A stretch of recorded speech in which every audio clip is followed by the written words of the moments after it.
Banyak kasus-kasus yang utusan-utusan bola pendem. Saya juga termasuk pernah diutus waktu di acara di daerah Bogor. Itu tanah sengketa, tapi diakui oleh imam mereka ini tanah kita. Makanya diutus dari mana aja, dari Purwakarta, Bekasi, Cikarang. Suruh utus biar banyak, biar kelihatan banyak gitu. Wah, bahwa Islam Jamaah ini kompak. Padahal itu orang-orang luar-luar daerah gitu yang dipanggil ikut serta. Mereka sudah diajarkan sudah diajarkan pencaksilat atau emang bekal buat berantem ya, ibaratnya premanisme. Makanya mereka diutus buat menjaga tanah yang diklaim punya Bapak Imam.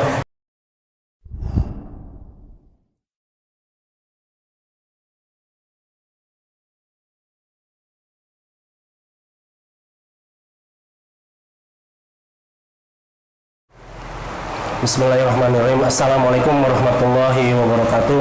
Perkenalkan, nama saya Muhammad Basitul Khomsah. Dari kecil dipanggil Ocha.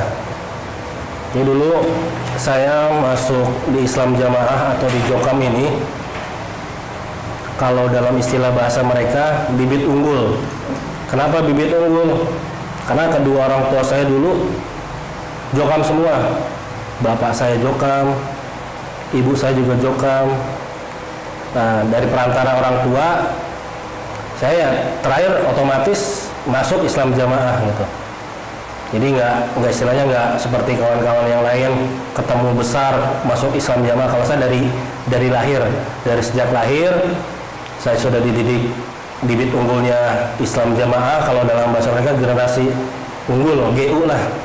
Nah, di situ saya mulai mengkaji dari mulai cabai rawit, remaja, terus muda-mudi, sampai usia nikah, dan juga sempat tes di Kediri Kertosono, menjalankan tugas di salah satu tempat masih daerah Jawa Barat ya, tepatnya di Purwakarta. Di situ selama setahun setengah saya tugas mengemban, menyampaikan ilmu-ilmu yang ada di Islam Jamaah.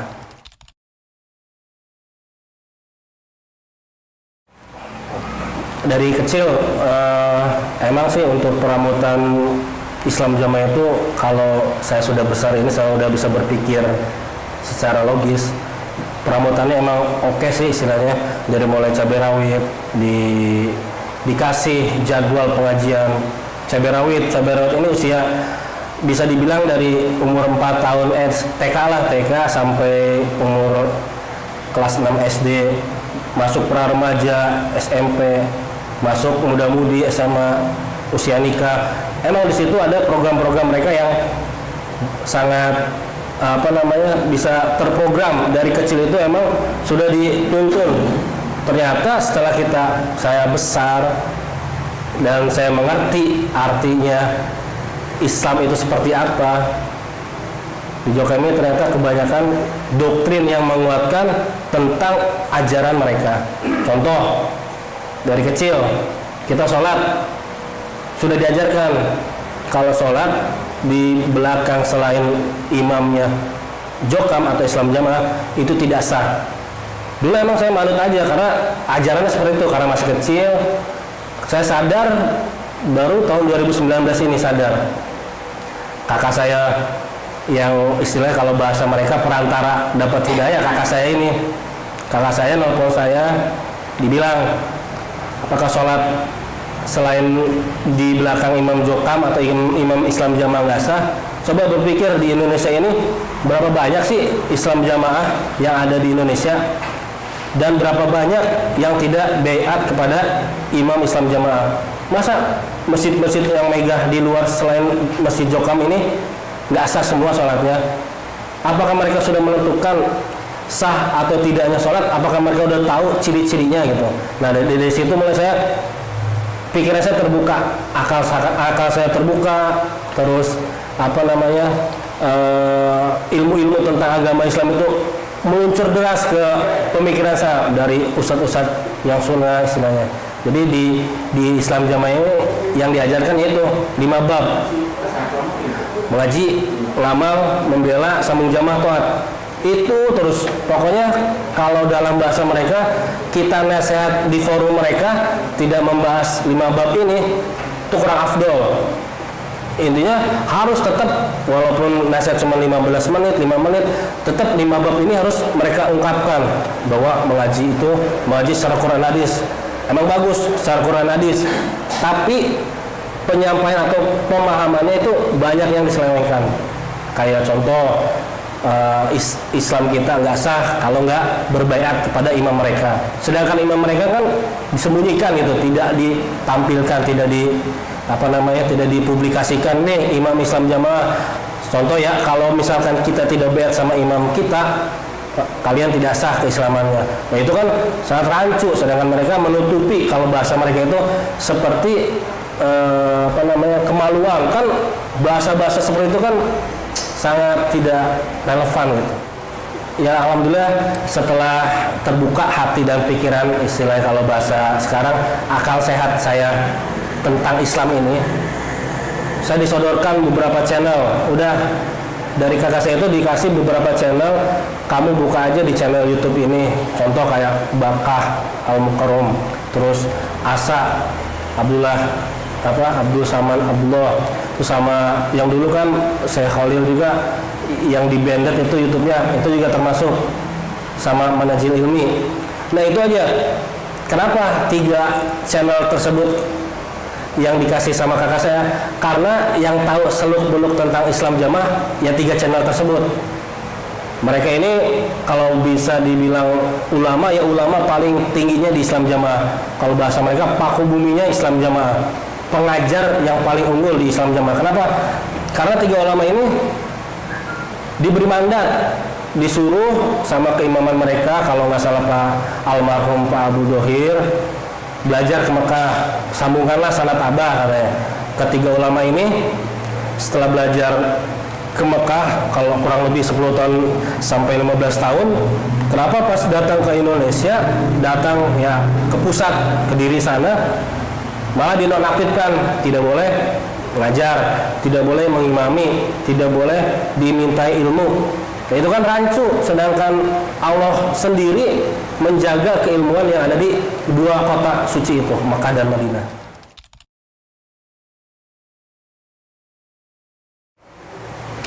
Ijtihad dari imam mereka banyak kalau kita jabarkan ya. Cuman saya kasih contoh aja. Yang pertama, ijtihad yang saya rasa nggak pantas kita jalankan, tidak taat lah, ibarat kita harus nggak taat karena itu perintah maksiat. Yang pertama, memutus famili. Kenapa memutus famili? Karena mereka menganggap selain Islam jamaah itu kafir, murtad, naudzubillah min dzalik. Itu pas saya keluar dari Jokam itu merasa emang sendiri, itu awal-awal sendiri. Dan nanti gimana ya kelanjutan ke depannya. Cuma saya disitu terus minta hidayah, minta pertolongan dari Allah. Ya Allah, emang kalau jalan saya keluar dari Islam jamaah ini salah, diselewengkan atau disesatkan, mohon minta jalan yang lurus. Apalagi kita setiap hari kan sholat, ihdinas siratal mustaqim, tunjukkanlah jalan yang lurus, jalan orang-orang yang engkau kehendaki. Alhamdulillah setelah 2 tahun keluar dari Islam, tepatnya di bulan Desember, karena Desember saya di maklumat, Desember 2019, sudah nggak boleh gabung lagi ngaji, sudah nggak boleh lagi ikut aktivitas mereka, kecuali emang kalau di daerah saya, di desa saya masih bisa sholat di masjid mereka. Tapi kan hati udah srek, mau sholat dibolehkan juga saya tetap sudah nggak mau lagi sholat di masjid mereka. Di masjid luar banyak yang masjidnya lebih suci, lebih rapi, lebih bagus. Jadi intinya ijtihad memutus famili ini itu sangat menentang perintah Allah. Sedangkan perintah Allah ini sambunglah famili, misalnya kita akan dilapangkan rezekinya, diperpanjang umurnya. Nah, masa dengan ijtihad yang seperti itu mereka mau melakukan? Coba dipikir dengan akal sehatnya. Dari kecil dulu, kalau tentang mensucikan, kalau menurut saya ini terlalu boros air. Contoh ya, di masjid, contoh yang kita sudah punya anak, dia ngompol, kalau nggak muntah, Nah, disucikannya itu terlalu israf air, harus disiram, dibilas 3 kali sampai benar-benar yang kita lap itu benar-benar sudah nggak ada bekasnya. Sedangkan cara mensucikan yang benar cukup ya sampai emang kotoran itu sudah nggak ada, jadi nggak terlalu israf air, israf istilahnya tenaga juga. Ya emang cara mensucikan mereka kalau dibilang boros, israf boros air, ya emang boros air. Sedangkan kita wudhu saja harus irit air, maksudnya dengan air sedikit. Pernah Nabi juga wudhu dengan berapa cawuk doang gitu kan, wudhu untuk mensucikan sholat, apalagi cuman membersihkan tempat-tempat yang dianggap najis.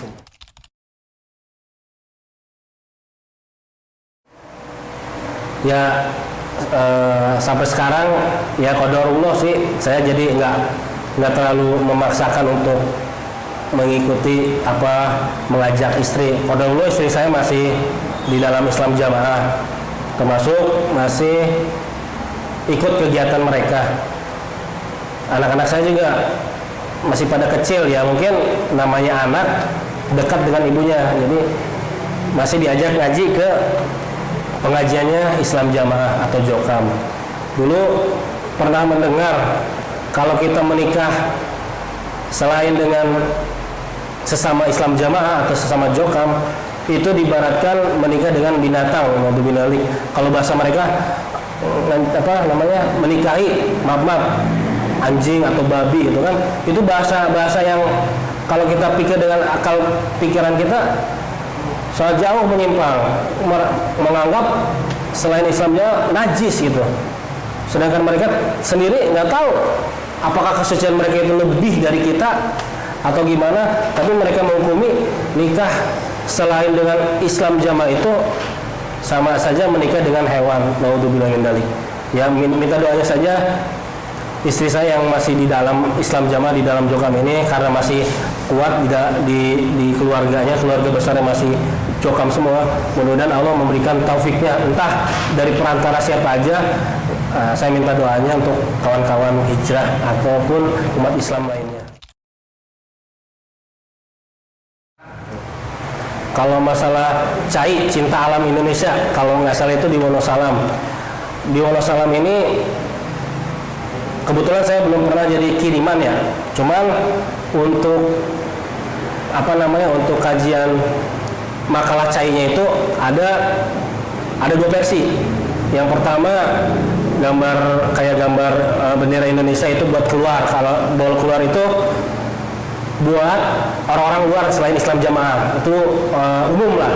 Tapi satu lagi yang gambar pohon kurma, itu doktrin-doktrin mereka ada di situ. Kalau misalkan saudara atau kawan-kawan kita ingin tahu, masih ada file di saya, makalah saya yang hijau untuk intern, yang warna merah untuk luar, untuk selain Jokam. Ini bebas, maksudnya bebas dibuka di hadapan umum. Tapi kalau yang hijau dibitonakan, kalau bahasa mereka bitona, rahasia, jangan sampai bocor keluar, karena doktrin-doktrin ada di makalah saya yang warna hijau ini.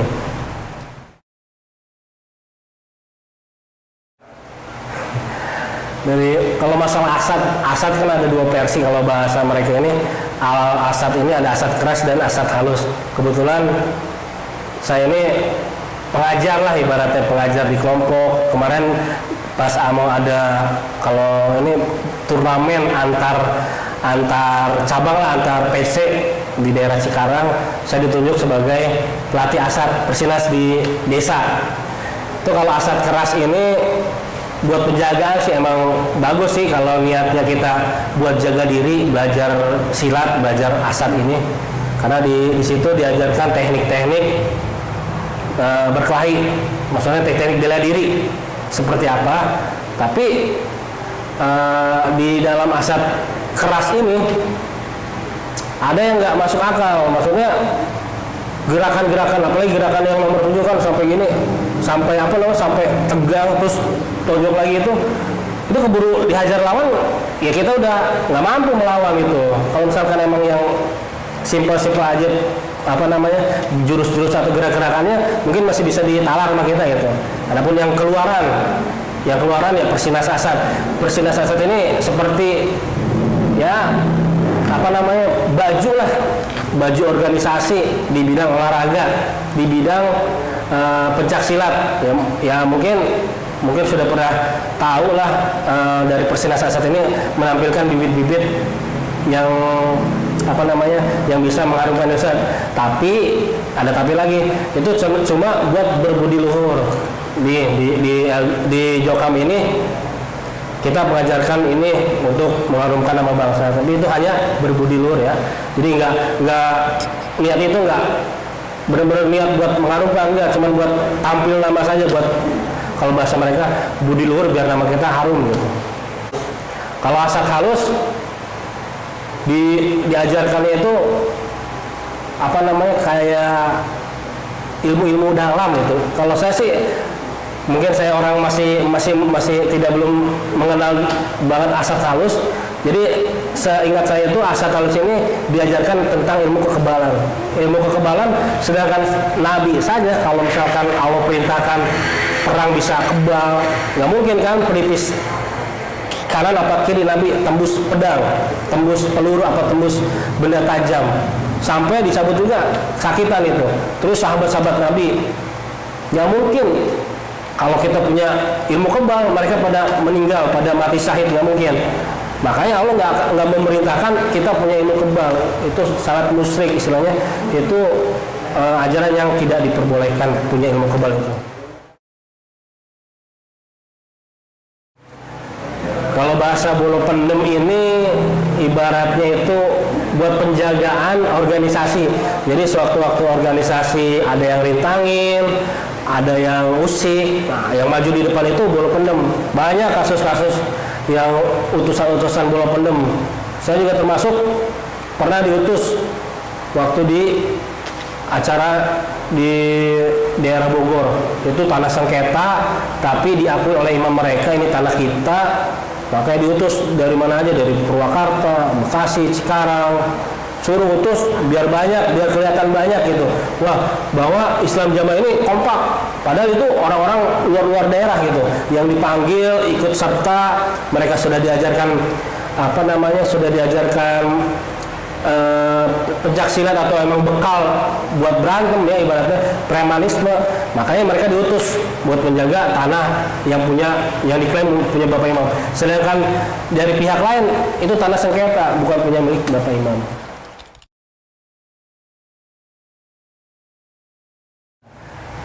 Cerita pribadi saya, jadi bapak saya ini emang termasuk orang-orang lama di dalam Islam Jamaah ini, di dalam Jokam ini. Sampai dia, ya qadarullah juga, mungkin ini qadar Allah, mentalak ibu saya. Emang talak kita harus sendiri. Dalil mentalak itu walaupun hanya bercanda itu udah masuk talak 1. Sedangkan bapak saya ketika bicara tentang talak itu dalam keadaan emosi meluap-luap. Di situ banyak saksinya, anak-anaknya, termasuk kakak saya yang sudah dewasa yang bisa mencerna bahwa itu memang sudah jatuh talak. Ya qadarullah, ibu dan bapak saya berpisah, padahal sudah berapa puluh tahun menikah dan dikaruniai 11 orang anak, termasuk saya anak kelima. Sampai segitunya pemahaman orang tua atau orang tua saya, pemahaman di dalam Jokam, di dalam doktrin mereka yang keluar dari Jokam itu udah dianggap murtad. Pernah bapak saya menyampaikan ke ibu saya, emang kalau kita sudah nggak seakidah ya udah mending kita putus atau lepas gitu. Sampai segitunya. Padahal saya sendiri pribadi, istri saya masih ngaji, masih ikut ngaji di Islam Jamaah. Tetap saya rambut, tetap saya bimbing, tetap saya nasihatin, walaupun dengar apa nggak dengar itu mau alam masalah dia. Tapi tetap saya bimbing, nggak boleh takfiri, nggak boleh mengkafirkan selain Jokam, selain Islam Jamaah. Itu berat. Kalau mereka atau kalau yang kita tunjuk kafir, ya kita nggak dapat apa-apa, nggak dapat pahala. Tapi yang kita tunjuk nggak kafir bisa berpaling ke kafiran kepada itu sangat dosa, maksudnya bahaya, berbaliknya gitu.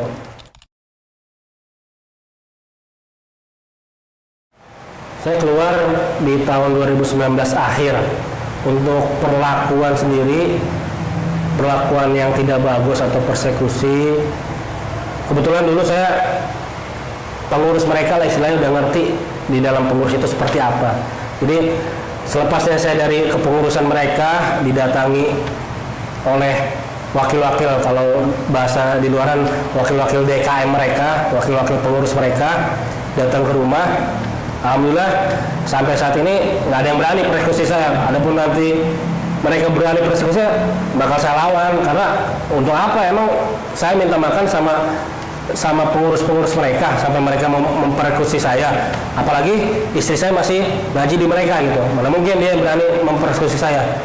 Ataupun contoh banyak di luar sana istrinya masih ngaji, suaminya sudah keluar dari Islam Jamaah, banyak yang minta diputus. Alhamdulillah untuk pribadi saya nggak ada yang berani, walaupun itu mertua saya atau kakak ipar saya yang masih kolot pemahamannya di dalam Islam Jamaah, tidak ada yang berani. Ya mungkin karena saya mau tampil, mau sharing tentang kesesatan jamaah Islam Jamaah, mereka pada mundur, jadi nggak pada mau dengar. Emang udah ijtihadnya tidak boleh mendengarkan orang-orang yang sudah keluar dari Islam Jamaah, murtad kalau bahasa mereka.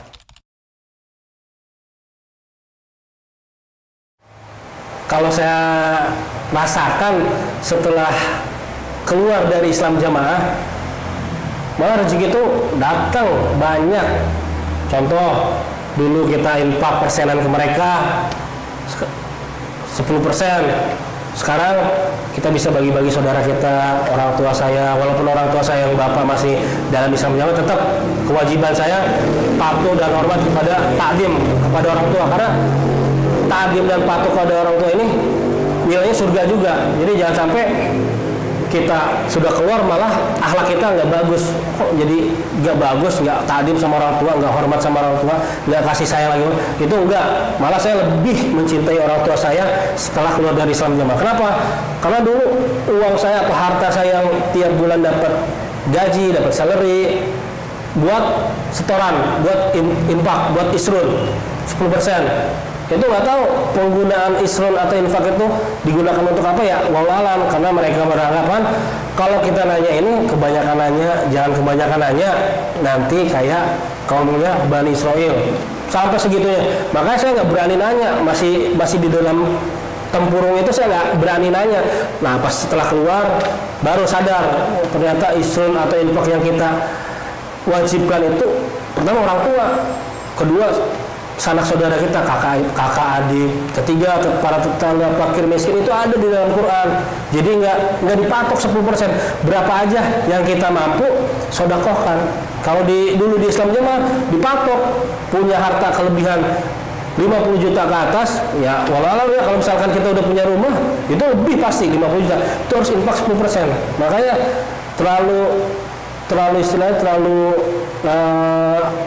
menetapkan infak ini harus 10%, 7,5%, 5%, itu dari mana dalil di Al-Quran apa di Al-Hadis, boleh ditunjukkan ke saya gitu. Itu semua yang dijalankan itu yang termasuk bid'ah, karena nggak ada yang diajarin sama Nabi.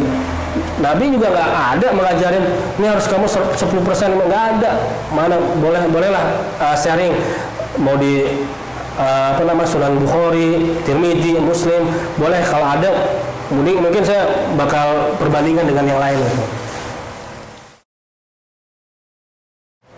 Alhamdulillah saya sangat bersyukur banget sama Allah Subhanahu wa taala, yang mana entah berapa lama lagi saya hidup di dunia ini, saya udah keluar dari Islam Jamaah ini, ibadah lebih mengena, lebih dirasakan lah dibandingkan masih di dalam, karena yang di dalam ini menganggap mereka sudah dijamin oleh imamnya masuk surga, jamaah surga, tidak jamaah neraka, itu jaminan imam mereka. Tapi setelah saya keluar, malah saya lebih meresapi ibadah kepada Allah. Contoh, dulu yang nggak pernah sholat subuh di masjid, sholat subuhnya kesiangan, dengan adanya hidayah ini, hati itu merasa gusar, merasa wah gelisah kalau belum sholat di masjid itu. Apalagi kalau kita sedang perjalanan. Dulu emang sih ada rukhsah untuk sholat qadha dan qashar, ibaratnya mau di qashar mau di jamak ya. Tapi setelah hijrah malah pengennya lebih sholat asar 4 rakaat, walaupun kita perjalanan itu di mana. Intinya ibadah pada tuh lebih mempeng, lebih mengena gitu dibanding dulu kita diiming-imingi.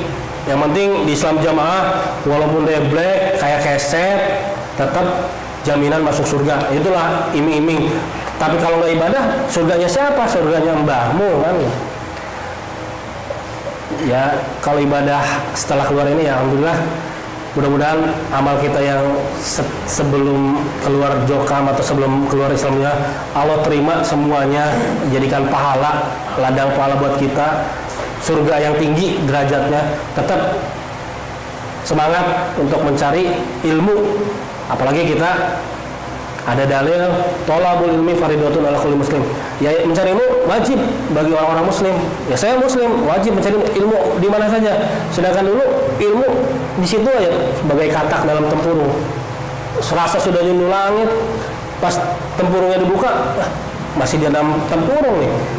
Ibaratnya ilmu itu luas, ilmu agama Islam itu luas, enggak cuma di dalam Islam jamaah. Jadi untuk saudara saya yang masih di dalam jokam, termasuk adik-adik saya, adik-adik kandung saya yang masih dalam jokam, keluarga besar saya, kakak-kakak ipar saya, mertua saya, mudah-mudahan Allah paring hidayah. Walaupun masih dalam jokam, tetap mencari ilmu di luar itu wajib, apalagi buat menambah ibadah kita, pahala kita.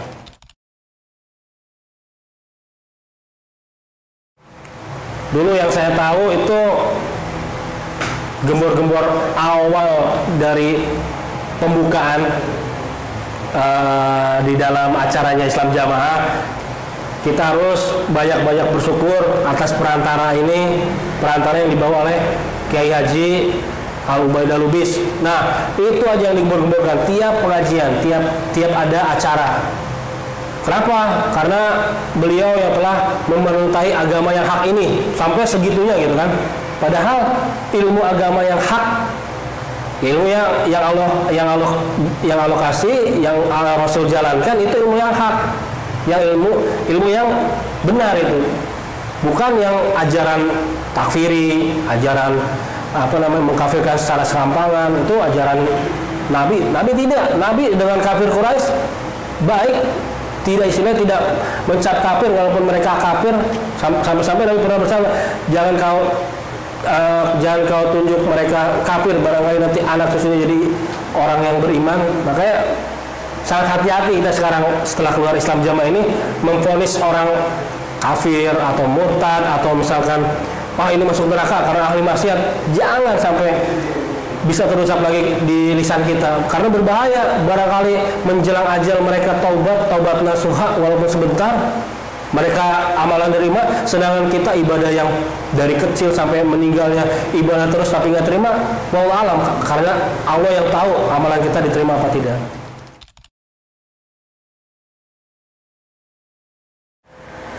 Pesan saya untuk teman-teman atau kawan-kawan seperjuangan, bahasa kita dulu, seperjuangan, ngaji bareng, main bola bareng, persinas bareng,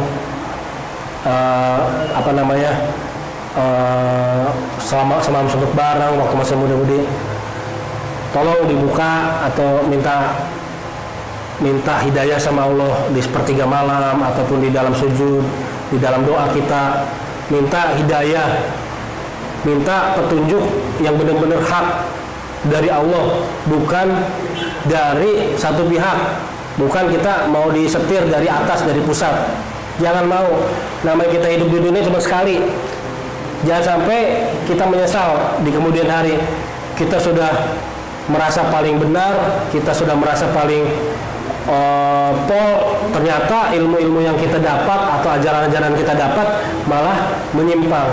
Dan terakhir untuk istri saya, mudah-mudahan Allah paring hidayah, bukakan hatinya, diademkan hatinya, mau menerima agama yang benar-benar hak, bukan cuma gemar-gemar hak, tapi agama benar-benar murni yang Allah turunkan, diajarkan Nabi, para sahabat, salafus soleh, dan ulama-ulama yang mengikuti para tabi'in.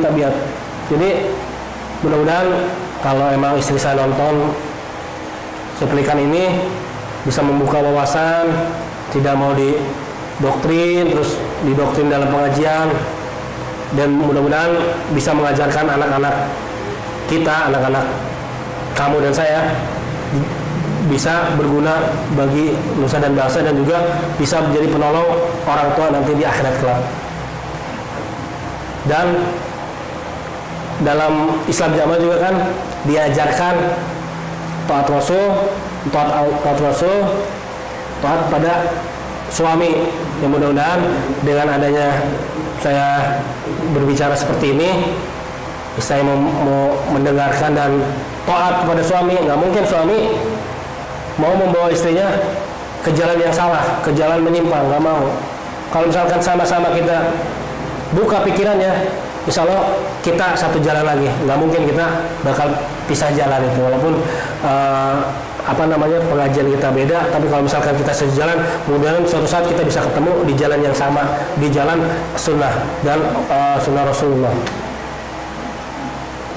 dan bisa bersama-sama ke surganya Allah. Dan jangan lupa tanamkan tauhid, mengesahkan kepada Allah, kepada anak-anak, jangan sampai dikalahkan dengan ijtihad imam-imam abal-abal di dalam jokam. Allahu Akbar.